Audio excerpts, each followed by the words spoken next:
Et donc là, on va s'intéresser à la diagonalisation des endomorphismes à travers un exemple. Alors pour résumer, qu'est-ce que la diagonalisation des endomorphismes? Qu'est-ce qu'un endomorphisme? Donc on a un espace vectoriel, on a une application linéaire de cet espace vectoriel vers lui-même. Et puis on a une représentation matricielle. Donc là, on est dans le cas d'un espace vectoriel qui va être R3, d'accord? Et donc une matrice qui va représenter l'application linéaire de l'application suivante. En fait, U de x, y, z, c'est égal en fait à 3x moins z. Je lis en fait 2x plus 4y plus 2z. Et puis finalement, moins x plus 3z. C'est exactement cette application. Donc ça, c'est l'application linéaire, ça, c'est la matrice qui la représente. Qu'est-ce que diagonaliser? C'est trouver une base. On veut trouver une base V1, V2, V3 en dimension 3, telle que, en fait, telle que A de VI égale à lambda I VI. Donc on veut que, telle que la matrice dans cette base-là, ce soit lambda 1, lambda 2, lambda 3 en diagonale. Donc sachant que donc c'est exactement la même application linéaire. L'application dans cette base-là ou dans l'autre, c'est la même. C'est-à-dire, elle n'a pas les mêmes valeurs, elle n'a pas les mêmes valeurs si on prend un vecteur d'une autre base. Mais ça représente la même application, mais simplement dans une autre base, dans une autre façon de représenter les vecteurs. Donc, c'est-à-dire que tant que... Alors, peu importe la façon, peu importe si on calcule à partir de cette matrice-là ou de cette matrice-là, suivant la base, on aura la même valeur. C'est-à-dire que si je prends un vecteur de la base canonique et que je calcule l'image par cette matrice, alors j'ai une valeur dans une base, et si je calcule la valeur de cette matrice fois le même vecteur mais dans l'autre base, alors j'aurai un vecteur dans l'autre base effectivement, mais qui, si je le change et que je le remets dans l'ancienne base, j'aurai la même valeur. Donc ça décrit bien le même endomorphisme. Je pourrais faire une preuve éventuellement, mais ici, ce qu'on va faire, c'est bien évidemment calculer le polynôme caractéristique, donc le déterminant de a moins x fois l'identité.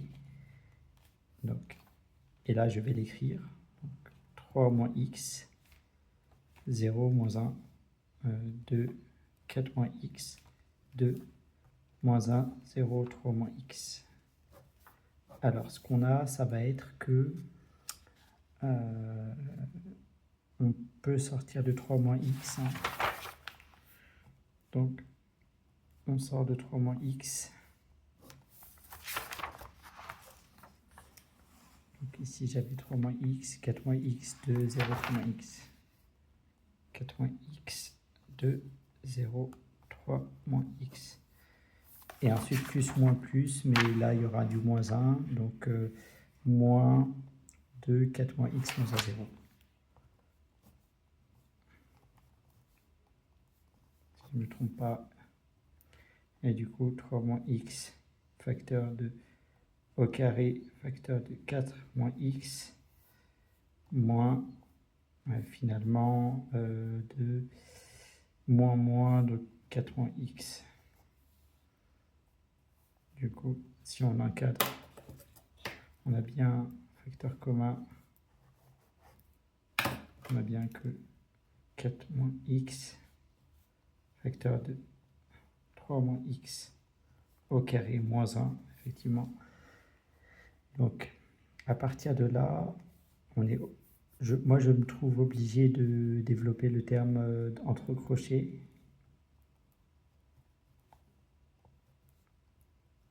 De 9 moins 6x plus x carré moins 1 facteur de... Donc Donc on a x carré moins 6x plus 8 effectivement. Donc je prends un delta qui est égal à 36 moins 32 qui est égal à 4. Donc on a un x1 qui est égal à 6 moins 2 sur 2 qui est égal à 2.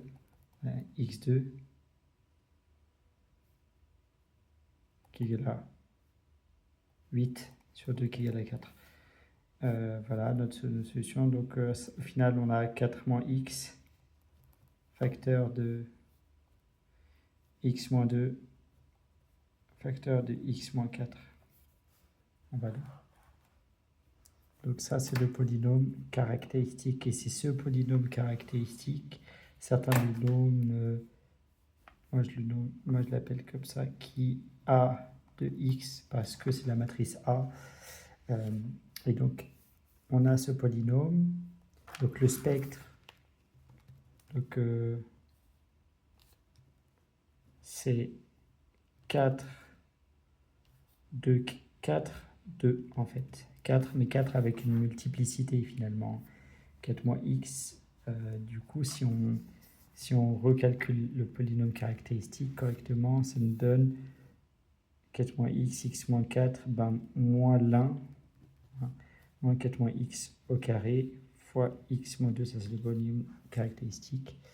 Et donc pour diagonaliser, ce qu'on va faire, c'est qu'on va calculer le noyau de la matrice moins lambda fois l'identité. Donc moins lambda en prenant lambda une valeur du spectre.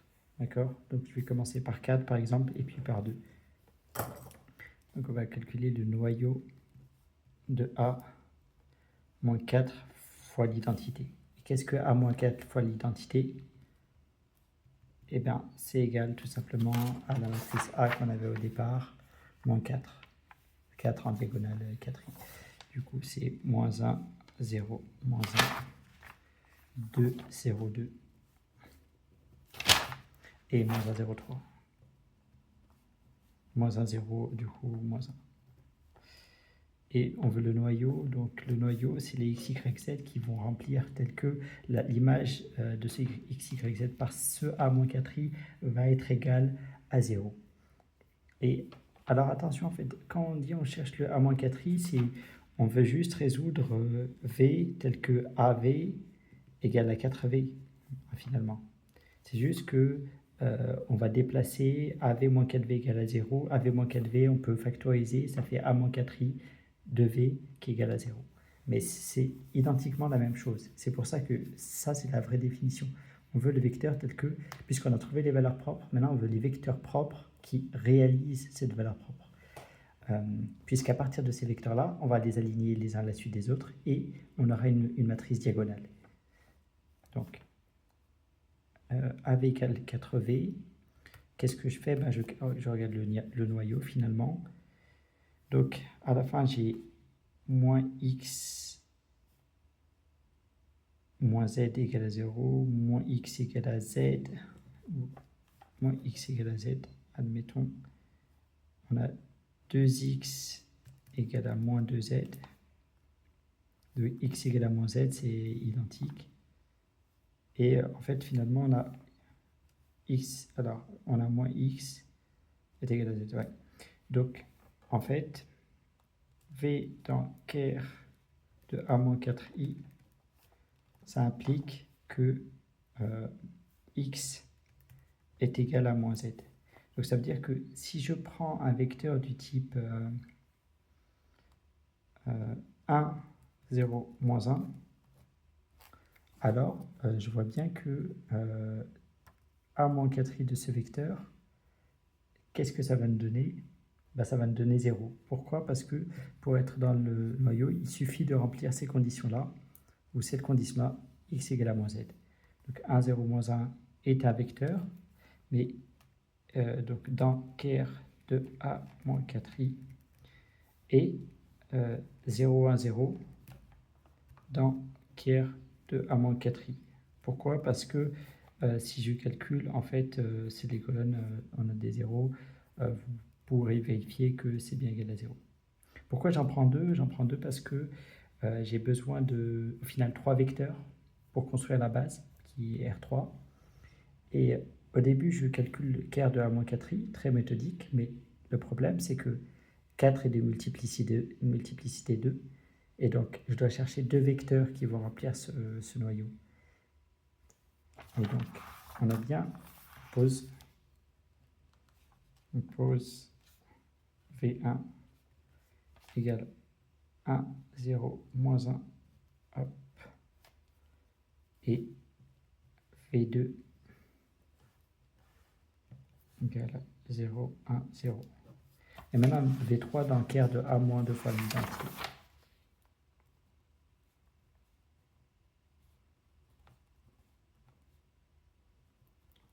Donc, pareil, A moins 2i.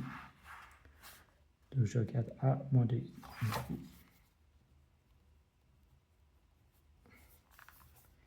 Est égal à 1, 0, moins 1, 2, 2, 2. Et moins 1, 0, 1. Donc j'ai enlevé deux fois l'identité. Je vais essayer de trouver le noyau. Pareil, ici on a x égale à z finalement. X plus y plus z égale à 0. Je divise par 2. Et moins x est égal à moins z, x égale à z, c'est équivalent. Donc ce que j'ai besoin, c'est que x égale à z et x plus y plus z égale à 0. Donc finalement, on a 2z plus y égale à 0 et y égale à moins 2z. Donc y égale à moins 2z, x égale à z, et z est libre. Donc ça veut dire que le vecteur, moi je vais fixer z, z égale à 1, 1, moins 2, dans le noyau de KR de A moins 2 fois l'identité. D'accord? On pose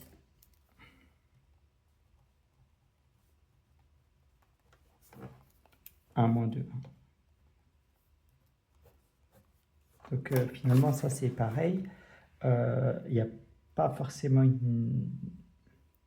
un changement par rapport à la méthode habituelle qui est de trouver le noyau de A moins lambda fois l'identité. La seule chose, le seul point, c'était de trouver ce vecteur-là, le 0, 1, 0. Mais sinon, on a nos trois vecteurs.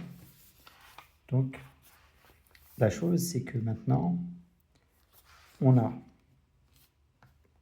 que AV1 égale à 4V1, AV2 égale à 4V2, et AV3 est égal à 2V3. Parce qu'on les a calculés, ils sont dans le noyau de A en lambda I. Donc, on peut trouver notre matrice de passage P égale... Alors, la matrice de passage, c'est les vecteurs les uns à la suite des autres en respectant l'ordre de la matrice diagonale dans la matrice. Donc, moi, je vais prendre V1, V2, V3. Et donc, je vais prendre V1, c'est 1, 0, moins 1. 0, 1, 0. Et 1, moins 2, 1. Ça, c'est la matrice P. Et la base, c'est celle-ci, hein, la base est V1, V2, V3. V1, V2, V3. Hop. Et D, la matrice diagonale hein, dans cette base, elle va s'écrire 4, 0, 0, 0, 4, 0, 0, 0, 2. Voilà. Donc, n'hésitez pas à me dire si c'était clair ou s'il y a des points à développer. On maîtrise cette méthode en la refaisant, bien sûr, en plusieurs fois, en revoyant le cours aussi exactement. Et puis, à partir de là, ça va de mieux en mieux. Les cas les plus compliqués, c'est justement quand on a une multiplicité double, multiplicité algébrique double ou triple ou qui est supérieure à 1. Dans ce cas, on va devoir trouver plusieurs vecteurs dans le noyau. Parce que sinon, on n'est pas en mesure de constituer notre base. Et c'est ça qui qui généralement fait défaut. Voilà, merci.